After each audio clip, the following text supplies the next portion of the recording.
Bonjour à toutes et à tous, c'est Romain Daubry, consultant pour Bourse Direct. Nous sommes le lundi 7 avril, il est 14h45 et on va faire une émission un peu spéciale aujourd'hui compte tenu du contexte. Merci à toutes et à tous d'être de plus en plus nombreux à nous suivre, à vous abonner à la chaîne Bourse Direct YouTube et à nos comptes Twitter respectifs. Merci des likes et des partages que vous faites de plus en plus systématiquement. Le contenu est de mieux en mieux référencé grâce à vous et le nombre d'abonnés est de plus en plus nombreux et c'est tant mieux. Voilà pour la parenthèse et bien, on va faire une émission un petit peu particulière aujourd'hui, si vous le voulez bien, pour essayer d'appréhender ce contexte qui, à mon sens, est en train de changer et d'être à un niveau charnière clé. On avait anticipé ensemble des mouvements de baisse assez marqués sur les différents indices, sur les valeurs, un contexte un peu particulier. On va s'intéresser comme d'habitude à la position verte sur les marchés dérivés. Il y a eu certes de la pression baissière depuis plusieurs jours sur les futurs, mais difficile d'identifier si ce sont des stratégies de couverture, difficile si ce sont des arbitrages avec des options. Dans ce contexte de mouvements si brutaux, on n'est plus dans une lecture de marché classique à mon sens, mais dans une lecture de réaction bien brutale à des surprises pour le marché et puis à une incompréhension. Je rappelle aussi en amont qu'on avait bien entamé une séquence de distribution, que les grosses mains, les gros acteurs du marché étaient en train de déboucler des positions de long terme sur les grandes GAFAM et que le contexte des tarifs et des annonces de Donald Trump qui ont battu les consensus les plus prudents a surpris après à envers les investisseurs qui étaient pourtant prévenus, pourtant couverts et donc on a assisté à des accélérations baissières qu'on craignait. Je vous l'indiquais jeudi, attention, si on rompt certains niveaux, les niveaux de couverture ne seront plus suffisants et ça n'est pas la panacée que d'être protégé. Il faut maintenir et préserver des niveaux techniques. Si on les enfonce, eh bien l'accélération se met en place. C'est ce qui s'est produit vendredi, c'est ce qui se passe encore aujourd'hui. On a des phénomènes qui sont brutaux, mais considération importante que je voulais vous apporter aussi, on n'a pas eu de mouvement de panique encore, même si le mouvement de baisse est important. Pour ceux qui ont connu des marchés précédents, on a des mouvements qui peuvent être bien plus violents, bien plus importants, avec des coupes-circuits sur les marchés. En 2020, on avait interdit la vente à découvert, en mars 2020, sur le CAC 40. On n'avait plus le droit de vendre les bancaires. On avait des éléments de blocage et de rupture de marché qui étaient importants. Je ne parle pas de 2008, où on avait des niveaux de volatilité qui n'étaient plus pricés sur les options. C'était la loi de l'offre et de la demande et il n'y avait plus de repères. Je ne dis pas qu'on est dans ce contexte-là aujourd'hui, mais il pourrait arriver, à mon sens, et dégénérer. Les annonces peuvent faire réagir les marchés, mais encore une fois, je crois qu'il y a maintenant une crise de confiance qui a eu lieu à cause de ce contexte, même si des annonces étaient faites du côté de la Fed et si Jerome Powell annonçait une baisse des taux, je pense que ce serait une très mauvaise nouvelle à moyen terme ou même à court terme sur le marché, puisqu'il pourrait y avoir une réaction épidermique de se dire les taux baissent, c'est tant mieux, sauf que ça voudrait dire que la politique monétaire navigue à vue et qu'il n'y a plus de politique monétaire, et donc ça pourrait être très mal pris par les gros opérateurs du marché et créer au contraire d'un effet positif de la défiance. Donc ça, ce ne serait pas à mon sens une bonne nouvelle. Je ne dis pas que ce sera le cas, mais encore une fois, voilà comment moi je l'interpréterais. Et comment je pense que les gros acteurs du marché l'interpréteraient.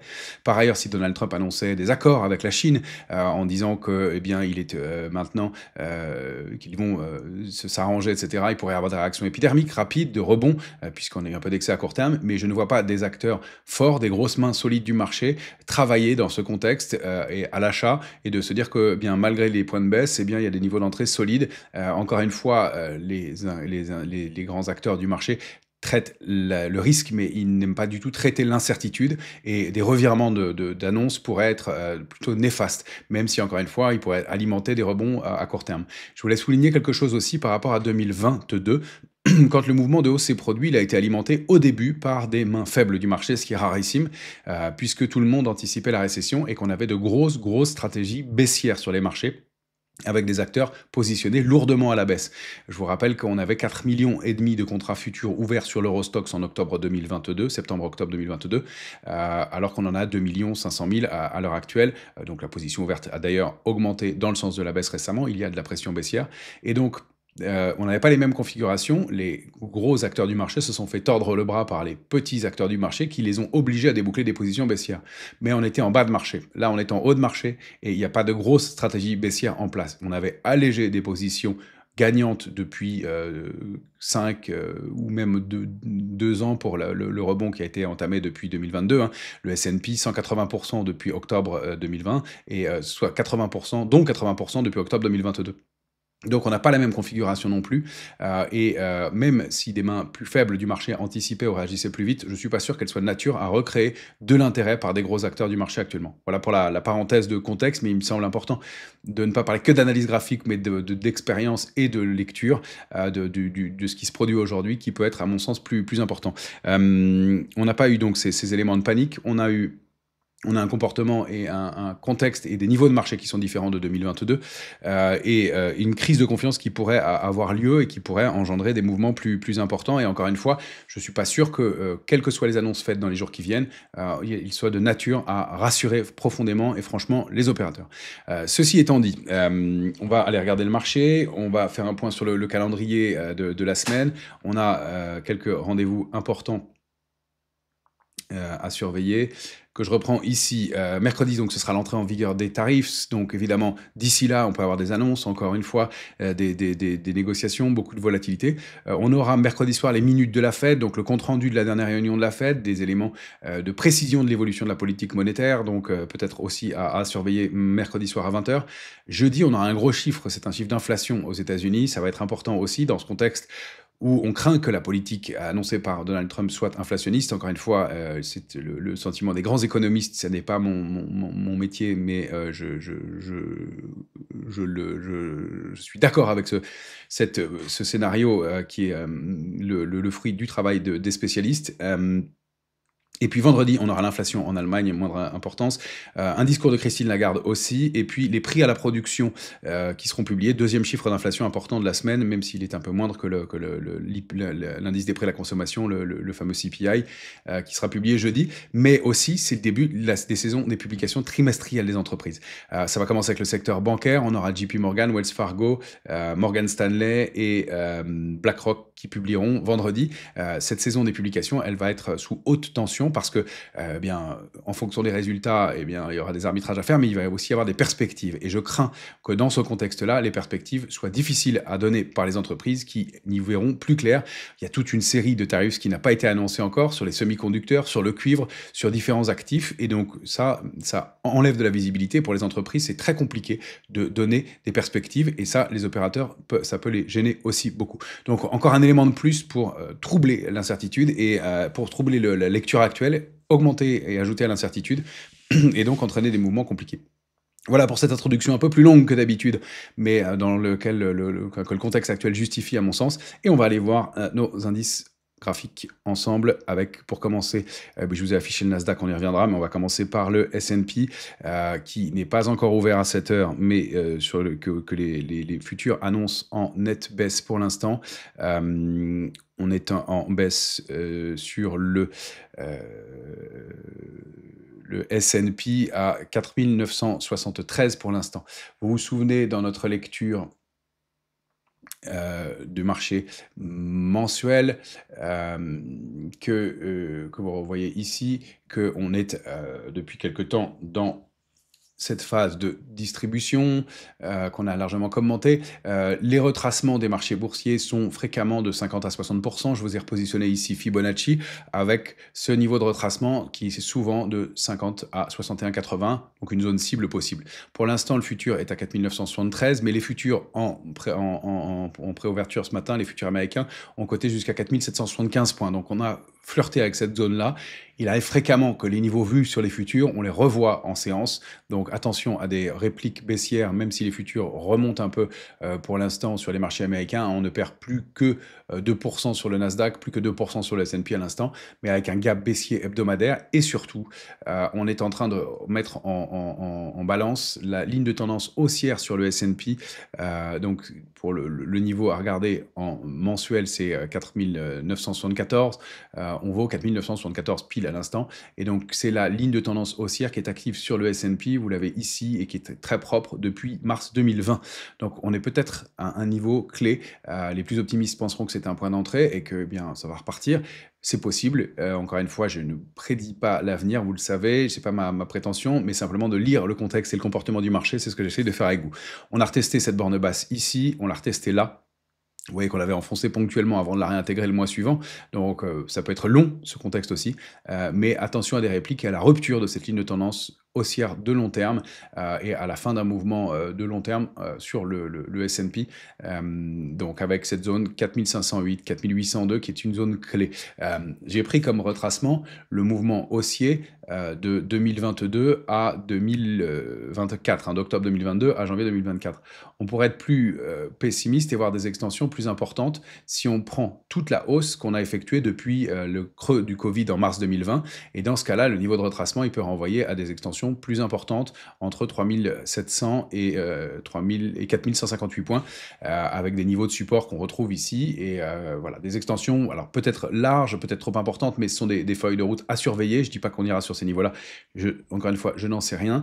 Le but étant d'indiquer que voilà, l'impulsion haussière, elle a pu aussi démarrer ici et qu'il peut y avoir des mouvements plus importants. On va aller voir que sur le CAC 40, des mouvements de baisse importants peuvent être aussi révélés maintenant par la configuration graphique. Voilà pour le S&P, donc encore une fois des figures larges à regarder dans l'immédiat. Si on zoome un peu en hebdomadaire, on a rompu ce niveau de 5057, on est en balance et l'oblique, la ligne de tendance haussière de long terme, elle est située pour cette semaine à 4980 points. Encore une fois, on est sur ces niveaux-là. Si on zoome en journalier, on va aller voir l'oblique en question. C'est le même zone pour la séance 4984. Maintenant, on va aller voir le Nasdaq en hebdomadaire avec donc toujours hein, ce contexte, on l'avait indiqué largement, cette désorientation avec des cotations, des points hauts de plus en plus hauts, des points bas de plus en plus bas, ce triangle inversé qu'on avait commenté. Rupture de l'alerte de court terme, 19 514, 19 890. Pour l'instant, Nasdaq est en baisse de 2% environ à 17 070 points. Donc on est au-delà de la zone d'alerte de long terme, à mon sens, pour le Nasdaq, mais on l'a testé ce matin. Donc 19 970, 17 070 points, pardonnez-moi, 17 070 points à l'instant. On est ici avec encore un gros gap baissier ouvert en hebdomadaire à venir dans quelques minutes maintenant.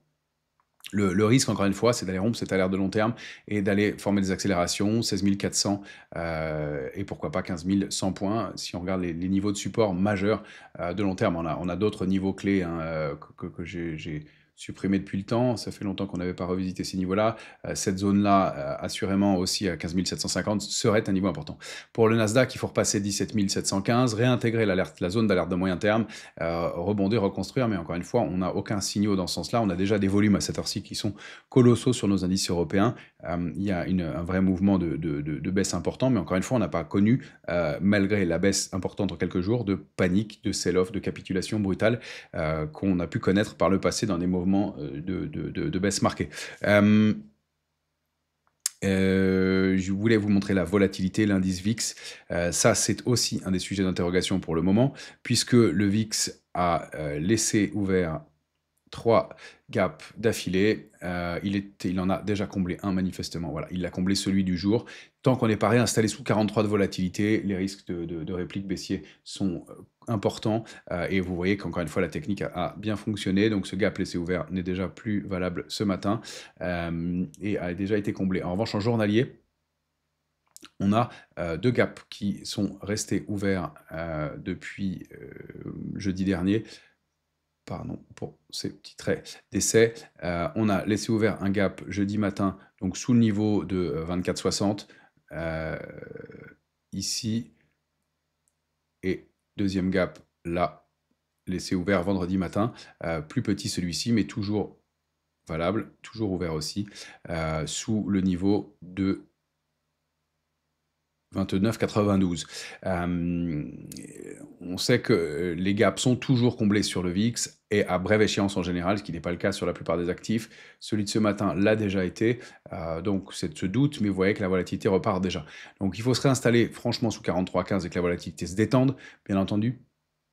et pour aller chercher les gaps précédents. Donc, il est possible d'assister à des mouvements de rebond de court terme, mais encore une fois, il faudra monitorer la façon et la structure de ces mouvements. Est-ce que c'est de la spéculation? Est-ce que c'est du soulagement réel? Est-ce que c'est du technique? Ou est-ce qu'on a du soutien, des figures et des éléments de retournement et un changement de comportement? Encore une fois, compte tenu de ce qui s'est produit récemment, je doute que les opérateurs soient les gros acteurs du marché, encore une fois, ceux qui font la tendance de fond, hein, ceux que je vous remontre ici, hein, qui avaient accumulé, on va se mettre en mensuel, je reviens sur ce graphique, mais qu'on avait commenté plusieurs fois, cette zone de peur et d'accumulation qui avait servi en 2022 de point de départ, cette zone de scepticisme, etc.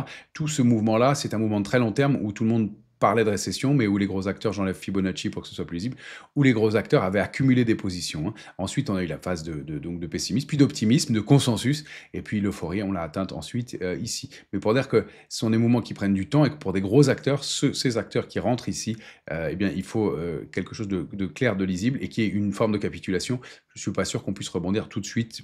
Fin de la parenthèse et de l'analyse sur le VIX. On va aller regarder le DAX.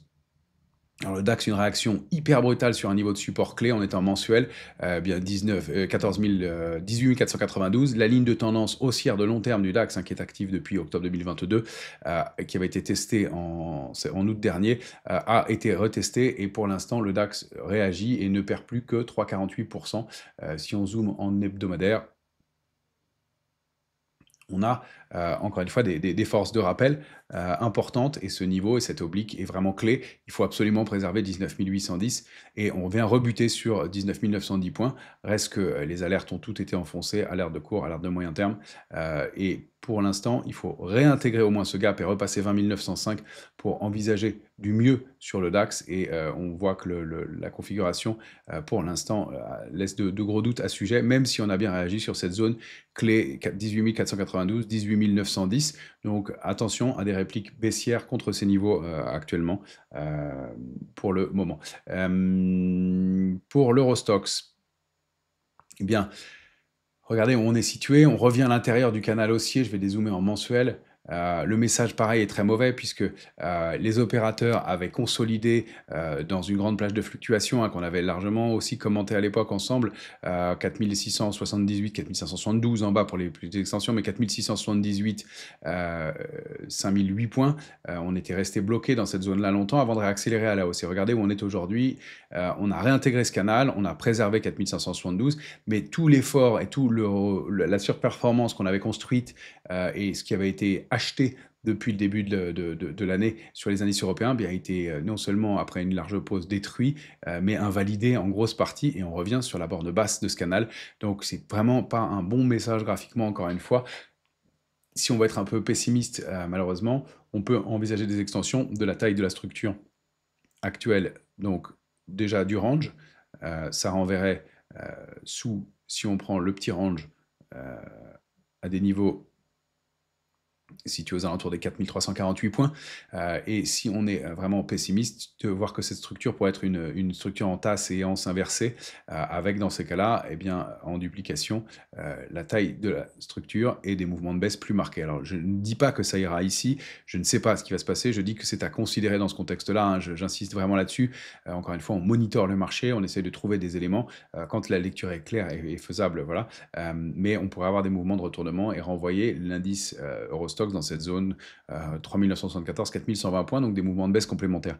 C'est l'indice CAC 40 qui me préoccupe le plus parce que bien, je l'ai détecté juste la semaine dernière. J'avoue que je n'avais pas dézoomé à ce point-là, mais le CAC 40 a tenté de sortir du canal, la borne haute du canal haussier de long terme au sein duquel il est situé depuis des mois. On avait tenté de s'installer au-dessus, on l'a réintégré brutalement et regardez la structure, vous la verrez assez facilement maintenant, qui s'est peut-être mise en place. Je vais supprimer la borne haute du canal haussier. On a peut-être une structure en épaule, tête et épaule ici sur l'indice parisien en mensuel. On a déjà été faire une bonne partie du chemin de la baisse avec ce gros gap baissier du jour, mais on a des cibles qui nous enverraient autour de 5 850 points. Encore une fois, j'insiste, je dis pas qu'on ira, autour de 5 850 points, je dis que c'est un scénario à considérer dans ce marché et compte tenu de la rupture de niveau clé, encore une fois, on construisait quelque chose qu'on a invalidé, donc cette structure, elle est possible, d'autant plus que dans l'épaule droite, on est allé très vite et avec des volumes extrêmement lourds. Il y a plus de 4 milliards d'euros échangés sur l'indice parisien à 15 heures. C'est fait partie de mouvements qui sont évidemment préoccupants et à prendre en compte, plus que sérieusement, bien entendu. Donc, encore une fois, dans ce contexte de lecture et d'incertitude, pas d'urgence. Une autre parenthèse que je voulais faire ici, et c'était ça que je voulais vous dire en introduction, il n'y a pas d'urgence à payer un marché boursier. Quand un mouvement de baisse comme celui-ci se met en place, on n'est pas dans un mouvement de correction ou enfin, de consolidation, on est dans un mouvement au moins de correction, voire plus important. On attend avant de rentrer quand on fait des opérations construites. On peut se dire qu'on a trouvé des points bas sur certains titres et qu'on est content de les acheter à ce prix-là. Ça, c'est valable pour l'investisseur de long terme qui va eh bien, se dire qu'à ce prix-là, il aura du temps. Mais pour celui qui veut avoir des éléments quant à la fin de la baisse, il y a 4 critères qui sont importants. C'est la baisse de la pression baissière sur les marchés dérivés, sur les futurs, ce qu'on monitore ensemble régulièrement. Il faudra voir si, au cours d'une séance de baisse, le nombre de contrats futurs diminue. Je vous l'indiquerai bien entendu régulièrement sur mon compte et sur les différentes vidéos. Et puis, la deuxième chose, c'est la baisse des volumes dans les mouvements de baisse. Pour l'instant, ils sont en croissance, donc on n'a pas ces éléments-là. La réintégration de niveaux clés. Si je prends l'exemple du CAC 40 que vous avez sous les yeux, ici, la ligne de coup de la figure est donc cette zone située entre 7154 et pour l'instant la ligne de coup située pour la semaine à 7210 points. Tant qu'on est en dessous de ce niveau-là, les probabilités d'extension baissière sont majoritaires.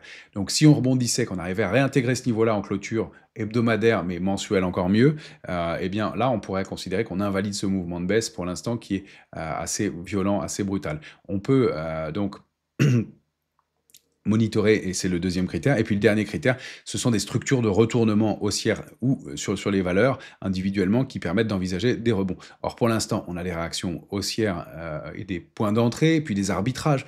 Il faut comprendre aussi toute la logique de spéculation qui se met en place. Il y a ceux qui étaient vendeurs, qui ont pris du bénéfice. Il y a ceux qui ont couvert des positions. Il y a eu des points d'entrée à bon compte. Il y a tous ces éléments qui viennent dans ces mouvements hyper brutaux, créer ces mouvements et ces décalages qui vont être plus rapides et plus violents dans les jours qui viennent. Fin de la petite parenthèse sur le sujet, mais donc au moins un ou plusieurs de ces critères-là pour déterminer un point bas de marché. Et pour l'instant, on n'a bien entendu aucun d'entre eux en dehors de rebonds techniques. Et même si bien l'histoire peut changer et que les rebonds peuvent être violents et que bien c'est le moment d'acheter et que j'ai pu me tromper sur ma prudence, en tout cas, ce sont des critères objectifs qui vous seront peut-être utiles pour vos allocations. Toujours est-il qu'on va aller voir quelques valeurs maintenant. Je ne rentre pas dans le détail graphique à plus court terme sur les indices. Je voulais vous montrer quelques structures graphiques sur quelques actions, et puis on ira faire un tour du côté des matières premières qui ont elles aussi été chahutées. Je regardais Air Liquide, qui est quand même le moteur solide du marché. Bien regardez, Air Liquide est aussi dans une structure de triangle inversé. On était le titre évolue au sein d'un canal haussier de long terme. On est allé chercher la borne haute, on a buté parfaitement dessus au mois de mars, on l'avait évoqué aussi. Et cette étoile étoile filante suivie d'une grosse bougie rouge et cette structure en triangle inversé aussi qu'on a là avec des points bas de plus en plus bas, des points hauts de plus en plus hauts, même si la structure n'est pas propre, et c'est bien l'apanage de ces structures-là. Ces structures en porte-voix, on l'a évoqué sur le Nasdaq, j'enlève la borne haute, ce sera plus lisible, voilà. Eh bien, ça, c'est un signe de désorientation, hein. Les grosses mains du marché allègent des positions, les petits acteurs repayent, on laisse des cotations désordonnées, et puis on rebondit, et puis une fois que c'est revenu plus haut, là, on touche cette 5e vague de rebond, souvent difficile à monitorer, et avec des risques de sell-off plus marqués. Donc pour l'instant, tant qu'on est au-dessus de ce gros niveau de support sur Air Liquide, cette zone 155, c'est juste une consolidation, mais attention à la rupture, on pourrait avoir des mouvements de baisse plus marqués, avec bien des supports qui sont marqués ici, là, etc. C'est pas tant que je m'inquiète particulièrement de Air Liquide, mais de vous montrer que même un blockbuster comme Air Liquide est capable, une star des marchés, est capable de donner des signes de retournement. Je voulais vous montrer Airbus aussi, qu'on a ici en graphique mensuel. Airbus, elle a peut-être validé une structure en double top, en double sommet. Celle-ci est valable, hein, avec des écarts qui sont entre avril dernier et le mois de mars, enfin janvier à maintenant. Et donc le rejet par deux fois fois contre des niveaux de résistance importants. Il faut comprendre que le contexte actuel et la politique actuelle aussi, eh bien, va mettre les avionneurs dans des situations de difficulté parce qu'ils vont avoir des carnets de commandes, que ce ne sont pas des industries qui s'arrêtent en quelques secondes, qu'ils vont peut-être mettre en stand-by des éléments importants. Alors, si on regarde là les niveaux, on n'est pas tout à fait allé chercher la cible graphique ce matin de ce double sommet, mais double top, qui n'est pas encore validé, hein. Il le serait à la rupture de 124,40 à mon sens. Et dans ce cas-là, on peut envisager une duplication du mouvement de baisse avec, dans ce cas-là, des cibles situées sur Airbus qui seraient positionnées. C'était pas ce que je voulais faire. Aux alentours de 79, qui est évidemment un gros niveau de support, donc 79,90. Alors je sais que ça paraît être des mouvements gigantesques, mais on n'a pas été habitué à ça. On peut discuter du contexte actuel. Encore une fois, moi, je ne commente pas les éléments politiques. J'essaye de prendre la mesure des conséquences. Voilà, ça ferait plus de 40% de baisse sur les cours actuels sur Airbus. J'essaie de prendre la mesure de la conséquence des mouvements actuels et des éléments. Je les estime peut-être pas toujours comme il le faudrait, mais toujours est-il que même si Airbus ne perd plus que 6% à l'instant, le mouvement de baisse est marqué et le titre eh bien, a rompu des niveaux clés, ce niveau de 142 en gap, et il y a encore une fois peut-être des achats à bon compte, mais des répliques baissières possibles. Il faut repasser ce niveau de 142, aller combler ce gap pour envisager quelque chose, et je préfère encore une fois rater 6 € sur le titre que de me précipiter dans un marché qui me prendrait à contre-pied. Voilà, des éléments objectifs sur quelques valeurs. Je voulais vous montrer Publicis aussi, qui était la star des derniers mois. Publicis, on avait parlé de ce triangle, cette vague de Wolf avec une cible idéale située à 94,04. Elle a enfoncé tous les niveaux. La zone d'alerte aussi est allée dupliquer le range suivant. Encore un mouvement de baisse complémentaire. On avait en réalité aussi ici une structure en triangle inversé, un porte-voie avec ces deux points-là et des points hauts de plus en plus hauts qui dénotaient aussi de cette désorientation. Alors on rebondit un petit peu, mais la cible se situe bien idéale à 68,90 et je ne suis pas sûr qu'on soit encore allé la chercher. Encore une fois, si on comble ce gap et qu'on repasse au-dessus de 81,02, on pourra envisager des choses plus solides, plus construites, mais pour l'instant, pour moi, il n'y a que de l'arbitrage dans ce marché-là et surtout, une grande prudence à avoir encore. Au cas où je n'aurais pas assez insisté sur le sujet, voilà, je voulais vous montrer aussi Schneider, pareil, une des valeurs fortes des dernières semaines. Schneider, eh bien, même schéma. Le titre a rompu la grande structure au-delà de laquelle il évoluait depuis plusieurs semaines, et 212. Et pour moi, la cible sous 212, eh bien, c'était un niveau situé entre 152 et 148. Même si le rebond est important aujourd'hui et que le titre est quasiment à l'équilibre maintenant, encore une fois, des arbitrages techniques, etc., des retours, des rebonds, mais on n'a pas de structure de retournement sur le titre, et la configuration au-delà du titre depuis plusieurs semaines, on l'avait largement évoqué comme une phase de distribution, hein, je dézoome en mensuel cette fois-ci, vous vous souvenez, indiquait dangereusement l'évolution au sein d'un biseau, une structure d'épuisement, et puis ces grandes mèches de rejet. Donc là, pour moi, encore une fois, il y a des gros acteurs qui sortaient depuis le mois de juin dernier. On avait eu les prémices, mai-juin, mais au-delà aussi de ces niveaux-là qui sortaient de la valeur, et ça s'est matérialisé, mis en place. Alors on a déjà atteint des cibles, le niveau de support de 166,60 n'a pas été atteint, et pour moi c'est un gros support à partir sous lequel on avait buté en 2022, on avait buté dessus ou proche de ce niveau-là en 2023, et on avait fini par le déborder en décembre 2023, avant d'aller former de nouveaux plus hauts, et le splendide parcours haussier du titre. Pour l'instant, vous voyez, cette structure-là, pour moi, elle commence à se construire à partir du mois de juin, et elle s'est déclenchée en février-mars. Donc on n'a pas là de structure de taille équivalente qui indique des retournements de tendance de fond, mais au contraire la rupture d'une ligne de tendance haussière de long terme et des passages sous les niveaux clés. Voilà encore un exemple. Et puis il y a un autre titre qui me paraissait, dont on ne parle pas souvent, mais qui me paraît avoir une configuration bien préoccupante aussi, même si elle n'est pas validée non plus, hein, encore une fois. Le postulat aujourd'hui étant d'envisager des mouvements importants, mais de monitorer et de voir les niveaux d'invalidation. C'est Unibail Rodamco, elle évoluait au sein de ce range 67, 30, 81, 60. Elle a validé elle aussi un double top. Si le double top est validé, Dans ce cas-là, on a une structure de retournement qui se met en place avec eh bien, le risque de dupliquer par le bas, comme toujours, cette configuration et d'aller chercher des extensions en direction de, je vais prendre ce support-là, en direction de niveau situé à 53,16. Donc encore des mouvements de baisse importants possible. Et encore une fois, la rupture, là, aujourd'hui, n'est pas invalidée, même si le titre rebondit un petit peu par rapport à ses points bas de la matinée. Tant qu'on est sous 67,30, on est en risque et 53,16 peut être la cible de ce gros double top. Alors, j'ai pris ce niveau-là, ce qui était plus marqué en points. On peut envisager aussi que ce soit ici et que pour l'instant on les préservait, que ce soit ce niveau-là qui soit le niveau de support, qui a eu un peu d'excès à l'ouverture. Et dans ce cas-là, la structure n'est peut-être pas déclenchée et éventuellement plus grande. On peut la regarder comme ça aussi. Je vais y arriver. Voilà, on peut la regarder comme ça aussi.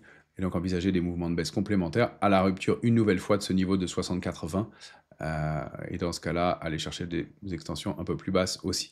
Voilà, il ne s'agit pas d'être alarmiste. Vous savez que j'essaie de regarder le marché de façon objective, mais de vous donner des points de repère. Donc on a cette zone clé, 64,20, 67,30. Il faut la réintégrer pour invalider ce potentiel mouvement de baisse. Et pour l'instant, on est dedans et on y arrive avec des volumes lourds. Voilà une configuration qui n'est pas engageante. Un autre titre voilà, qui était solide ces derniers temps et qui était en pause. Mais regardez Michelin en mensuel. Michelin, structure de retournement en tasse et anse, et on a peut-être rompu la ligne de coup de la anse à 30-40. Il faut absolument réintégrer 30-40 au risque de former une baisse plus marquée, encore une fois, avec des mouvements et des cibles qui me paraissent énorme à court terme, mais sait-on jamais. Et comme par hasard, on reviendrait sur des niveaux de support bien identifiés sur le titre. Je vais arriver à la bloquer, voilà, aux alentours de 22,43. Alors ça fait beaucoup, mais regardez le comportement du titre. Il est évolué au sein d'un canal haussier depuis octobre 2022. On l'a rallié brutalement, on a tenté de le réintégrer, et là, le fait est que on constate des rejets, donc sortie, throwback et réaccélération baissière. Donc attention, encore une fois, il faut vraiment réintégrer 30-40 sur Michelin pour stabiliser et reconstruire quelque chose, parce que les risques de baisse complémentaire sont importants aussi. Donc encore une fois, pas d'urgence dans ce contexte. Je voulais vous montrer LVMH. Dernier titre qu'on va regarder ensemble pour le moment, pour aujourd'hui. LVMH, regardez, il y a peut-être aussi alors, la réintégration du canal haussier de long terme. LVMH, vous vous souvenez qu'elle évoluait depuis 2016 au-delà de cette oblique violette et qu'elle avait systématiquement préservé, débordé. Je vais enlever quelques traits pour que ce soit plus lisible dans l'immédiat. J'ai plusieurs configurations.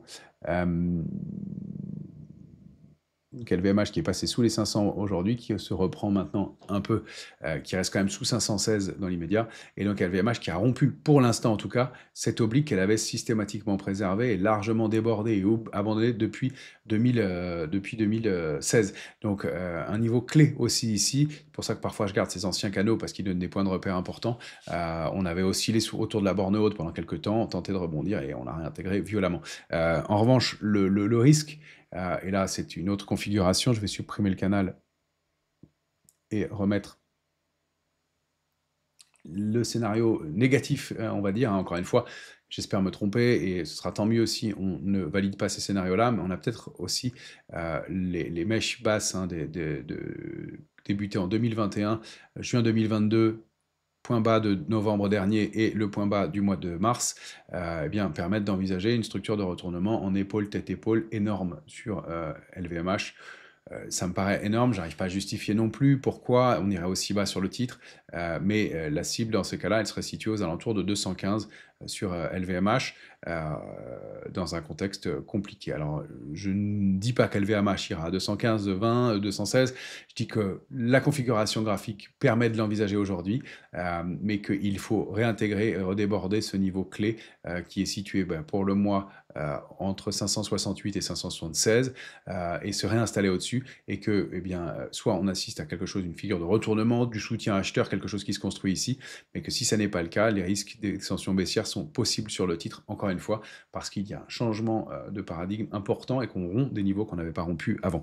Voilà, parenthèse, fin de la parenthèse négative, pardon, mais c'est la lecture du marché qui me l'impose. Encore une fois, hein, si on repassait 576 sur le titre, eh bien, on aurait invalidé ce mouvement-là. Il est peut-être temps aujourd'hui d'acheter LVMH et on peut voir ce gros niveau de support qui a toujours été préservé en 2022 qui a servi de rebond et pour aller plus haut, qui n'a même pas été retesté par le passé. Et c'est peut-être le moment d'acheter LVMH pour des investisseurs de long terme. Encore une fois, hein, mon propos n'est pas celui-ci aujourd'hui. Et puis, on va aller jeter un œil du côté des matières premières. Notre indice Como, bien que j'espérais être un arbitrage défensif dans ce marché, a bien plongé la semaine dernière. Il ouvre en baisse aujourd'hui, il ne perd plus que 0,28%, mais les matières premières ont pas mal baissé. On est toujours dans cette zone. Pour moi, ça reste un risque haussier les matières premières dans les mois et dans les années qui viennent. Et même si pour l'instant le mouvement est à la baisse, encore une fois, eh bien, les points d'entrée offerts par des retracements comme ceux récents sont des niveaux d'accumulation. Je regardais s'il n'y avait pas une oblique ou quelque chose. Pour l'instant, on n'a rien de flagrant. Tant qu'on est au-delà de 20,62, pour moi, ça reste haussier. On a quand même cassé l'oblique baissière qu'on avait tenté de déborder en janvier dernier. Il y a quelque chose qui s'est mis à l'arrêt de ce côté-là aussi, bien entendu. L'or, on avait vu ensemble la cible à 314, bien rejet contre ce niveau-là. Je rappelle hein, que les arbitrages font que eh bien, quand les marchés baissent violemment, on vend aussi l'or parce que c'est un actif liquide qui permet de rentrer rapidement dans le marché et de faire face à des appels de marge. Donc c'est souvent un phénomène au début des mouvements de baisse qui peut s'invalider ensuite. Et puis il y a un actif qui m'intéresse toujours et qui a toujours une réaction intéressante, même si elle a pas mal retracé, c'est l'argent. On l'avait évoqué plusieurs fois. Quand on dézoome, on va se mettre en trimestriel. Ici, l'argent a préservé la ligne de coût de cette grosse figure, 28,86, et peut-être une réaction haussière. Pour moi, ça fait partie des niveaux toujours intéressants pour accumuler l'argent. Je ne savais pas, dans le mouvement de retracement, si on s'arrêterait à 32, à 30,76 ou à 28. Force est de constater qu'à 28, il y a eu des forces de rappel et que eh bien, ça rebondit un peu ce matin et ça fait partie des rares actifs qui repayent. Si tout va mal économiquement parlant, la demande en argent pour l'industrie sera moins importante, mais le fait que ce soit un actif refuge et le retard que l'argent a sur l'or pourrait servir aussi. Et puis on va aller regarder eh bien, le Brent que je vous propose régulièrement. Le Brent, il a franchement rompu son triangle symétrique par le bas. Il est en train de côté 64,40 à l'instant. Les extensions le renvoient aux alentours de 51, 51, 51, 40, 52. Et on voit qu'il y a un coup d'arrêt de ce côté-là aussi.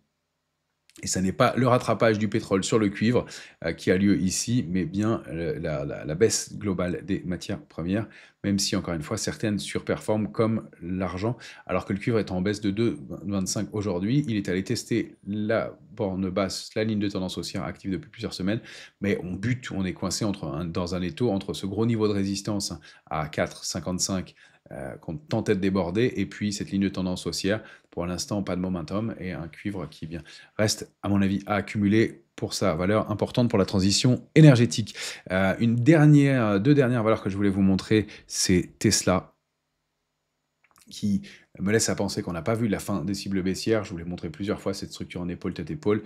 Il y a eu beaucoup de volume et d'arbitrage sur le titre au cours de la semaine, des semaines passées. Mais regardez ces mèches de rejet ici et là, la semaine dernière, contre des niveaux de réactivation aussi potentiels. Pour moi, le titre a toujours en mire cette zone cible située entre 166 et 176 pour les jours ou les semaines qui viennent, dans ce contexte hyper compliqué. Et puis une autre que je voulais emblématique des marchés américains, c'est Amazon. Amazon dont on se demandait si elle allait pouvoir rebondir dans ce contexte. Et regardez la configuration. Amazon, elle a enfoncé la semaine dernière ce gros niveau de support, hein, qui était le niveau sur lequel elle avait construit pour aller former des mouvements aussi plus importants, 174,60, et le trade est en train d'ouvrir plus bas aujourd'hui que cette cible-là. Et donc, on a des risques encore d'extension en direction de ce niveau de 149,57, qui était un gros niveau de construction aussi par le passé. Mais un titre qui a vraiment une configuration baissière, même si elle a beaucoup baissé déjà, on n'a pas d'invalidation du tout à cette heure-ci sur ce titre. Et encore une fois, des éléments importants. Et puis la dernière puisqu'on regarde ensemble, c'est Microsoft. Je vous avais indiqué cette rupture de triangle avec beaucoup de volatilité autour de ce niveau de 386. Microsoft est en train d'ouvrir, elle est en préouverture à maintenant 8 minutes de l'ouverture eh bien, à 353.